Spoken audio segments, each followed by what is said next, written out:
We may not walk around with bacon wrapped around our toes today, but hey, working the roots. Check it out.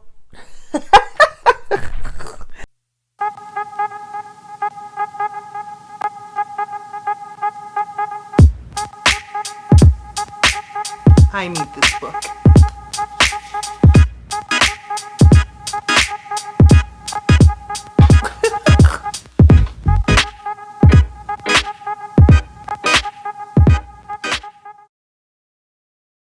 Hey there, it's me, Lottie, and today what we're going to do is a book review. I have been wanting to do this book review for a long time, like pretty much from the first time I opened the pages of this book. This is called Working the Roots.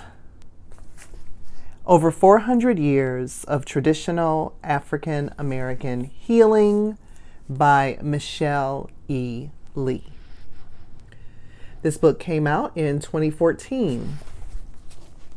And I think I ordered it about 2 years ago. And I like books. So sometimes the books don't get read as soon as I order them. That's all right though.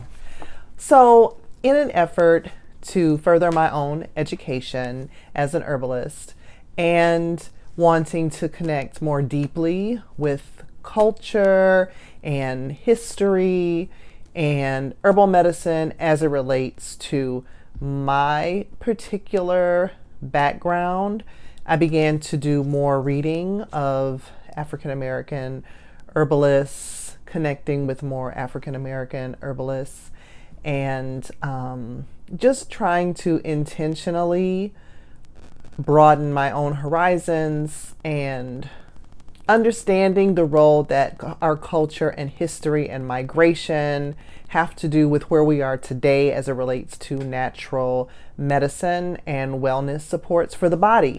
So, Working the Roots is written by Michelle E. Lee, and I'm just going to read here from the back because I don't want to miss anything. Michelle Elizabeth Lee has worked for over 30 years in the integrated arts field as a visual artist, curator, administrator, educator, and writer. She has an MFA from University of Southern California and a BA from Antioch College.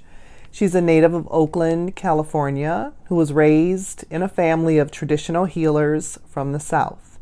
She currently lives and works in her native Oakland, where she teaches art in a public school. She has 2 children, Milan and Nora.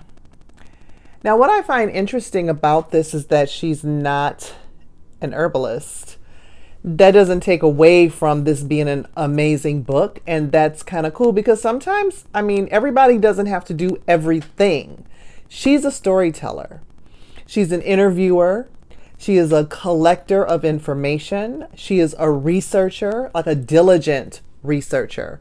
And this book came about, I think, like almost 20 years in the making. And she did interviews with many people in the South, rural South, and the West Coast regions of the United States. And this is what makes this such a nice addition to all the genre of herbal writing and storytelling. The stories of the individuals that she talked to are what really make this an enjoyable read. There are so many herbal books that, they're wonderful, but honestly, how many herbal books are an alphabetical listing of herbs and what they do, and maybe where you can find them? And then maybe there are the ailments and what herbs you should take. And then maybe it's preparations, But this book I think my bookmark here is like the whole first half of the book are these very rich stories and histories of real people. Within, you can definitely see the effects of migration, gentrification, over harvesting, especially the story of golden seal. And of course, that's an environmental justice issue, a food justice issue. It's social justice at its finest, you know, just being written out in everyday form and language. Like I said, the stories are excellent.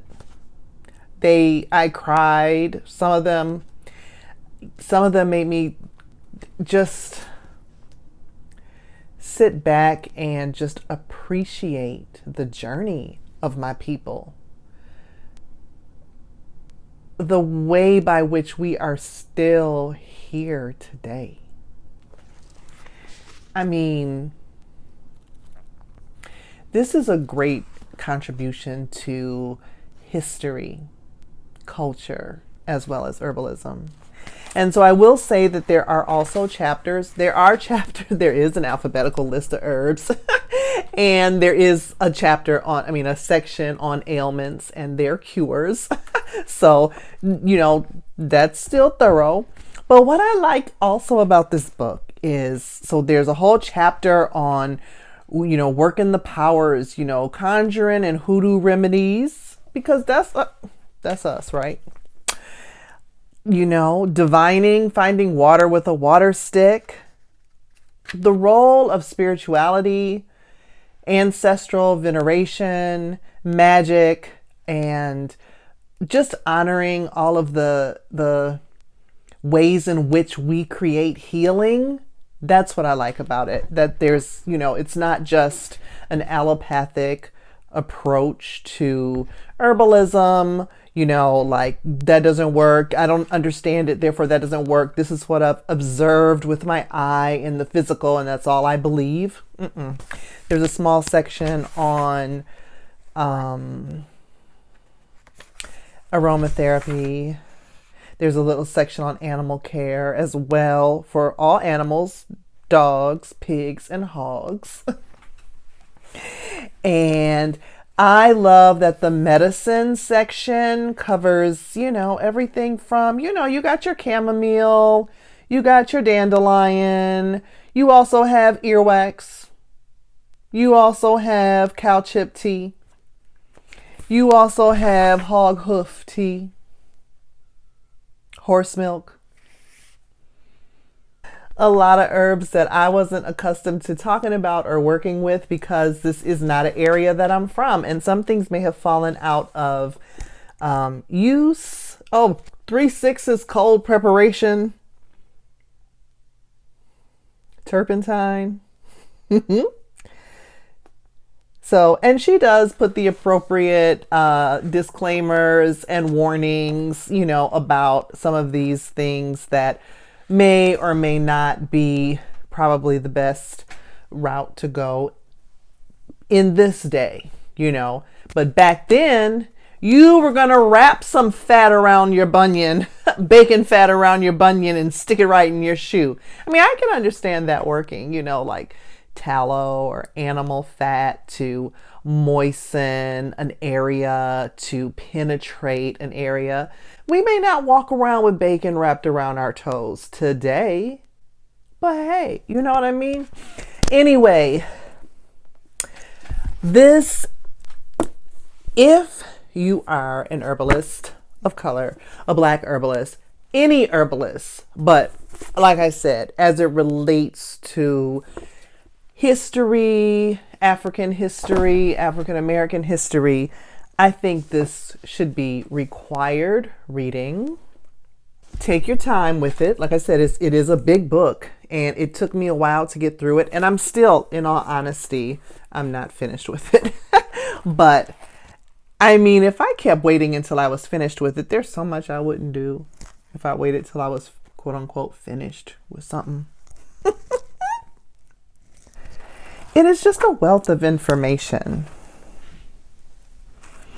And like I said, the stories, the people, the interconnectedness of the community, the family, so this starts out with her connecting with members of her own family, and then being led in one direction or another to different people to talk to.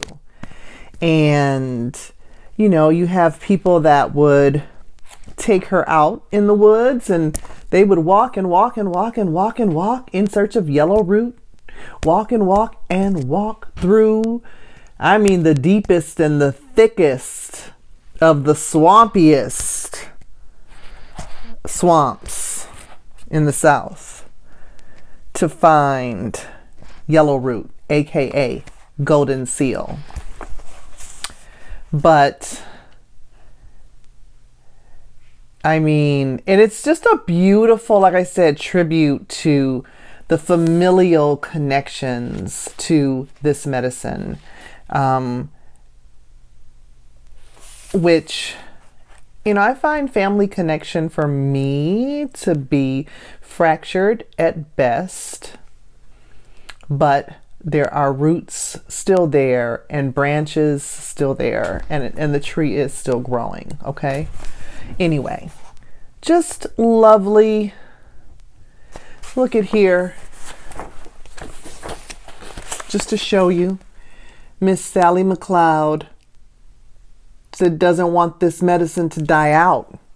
Doesn't want this tradition to die out. Born in 1910. Born in 1910. So, anyway, I've gone on and on enough. I can't say enough positive things about this book other than get it. I really, truly enjoyed it, and I think that you will too. I plan on doing a few more of these because I love books and I love herbalism, and so I have a few books. So I'm going to do a few more plant-based and herb book-based videos here. So this is the first, hopefully in a series. Again, working the roots. Check it out. All right, so I hope that you're staying warm. I hope that you are healthy and safe. And until I see you in the next video, take care.